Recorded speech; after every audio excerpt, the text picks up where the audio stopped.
ফার্মাসিউটিক্যালের second part আমাদের হচ্ছে ফার্মাসিউটিক্যালের অ্যানালাইসিসে UV spectroscopy. UV স্পেকট্রোস্কোপিতে আমরা কি করি, ইউভির অ্যানালাইসিস করি। এখানে রেঞ্জ থাকে সাধারণত 200 থেকে 800 ন্যানোমিটার। এখানে ইউভি রেডিয়েশনের রেঞ্জ হচ্ছে 200 থেকে 400 থাকে, আর ভিজিবেলের থাকে আমাদের 400 রেডিয়েশনের 400 থেকে 800 ন্যানোমিটার রেঞ্জ। এটা খুব ইম্পর্টেন্ট। ইউভির ক্ষেত্রে 200 থেকে 400, ভিজিবেলের ক্ষেত্রে 400 থেকে 800। এখানে আমরা ইউভিতে স্যাম্পেল পড়ে, স্যাম্পেলের ওপর আমাদের ইউভি রে, যেটা একটা ইলেকট্রোম্যাগনেটিক রেডিয়েশন, যেটা স্যাম্পেল বা আনঅর্গানিক কম্পাউন্ড থাকে তার মধ্যে পড়লে আমাদের স্যাম্পেলে হচ্ছে সেই এনার্জিটাকে অ্যাবজর্ব করে কি হয়, সে আমাদের গ্রাউন্ড স্টেট থেকে এক্সটাইটেড স্টেটে আমাদের ইলেকট্রনের মুভমেন্ট হয়। এই ইলেকট্রনের যে ট্রানজিশন হচ্ছে, এই আমাদের এখানে জানি হচ্ছে epsilon equal to H new, new মানে ফ্রিকোয়েন্সি। আমাদের এই যে এনার্জি হচ্ছে ই সমান এইচ নিউ, এনার্জি হচ্ছে ফ্রিকোয়েন্সির সঙ্গে সমানুপাতিক। তাহলে ইউভির কী প্রিন্সিপাল হলো? ইউভির মেন প্রিন্সিপাল হচ্ছে অ্যাবজর্পশান।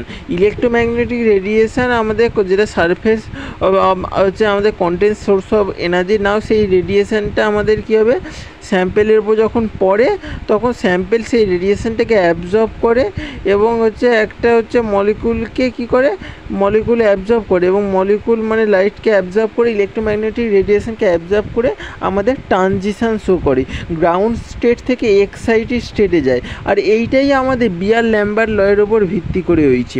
এখানে স্যাম্পল আইদার রেডিয়েশনকে অ্যাবজর্ব করলে অ্যাবজর্পশন স্পেকট্রোস্কোপি, যদি এমিট করে তো এমিশন স্পেকট্রোস্কোপি। আর অ্যাবজর্পশনের সঙ্গে এই হচ্ছে যে কনসেন্ট্রেশন অফ মলিকুল কি, আমাদের অ্যাবজর্পশনের সঙ্গে কনসেন্ট্রেশন অফ মলিকুল হচ্ছে আমাদের সমানুপাতিক।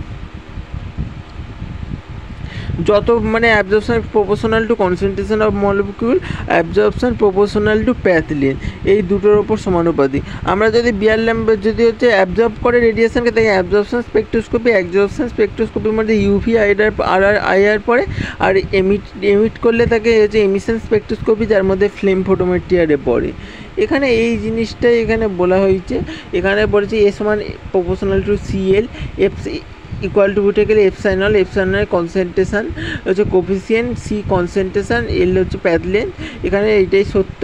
এখানে বলা আছে, এখানে আরেকটা বিয়ার-ল্যাম্বার্ট সূত্র আছে, এখানে আই হচ্ছে ফার্স্ট ইন্টেন্সিটি, সেকেন্ড ইন্টেন্সিটি। এখানে বলেছে এ সমান log I naught by I, এটাও একটা এনাদার ফর্মুলা আমাদের বিয়ার-ল্যাম্বার্ট লয়ের। এইভাবে বিয়ার-ল্যাম্বার্ট ল অ্যারেঞ্জ করেছে।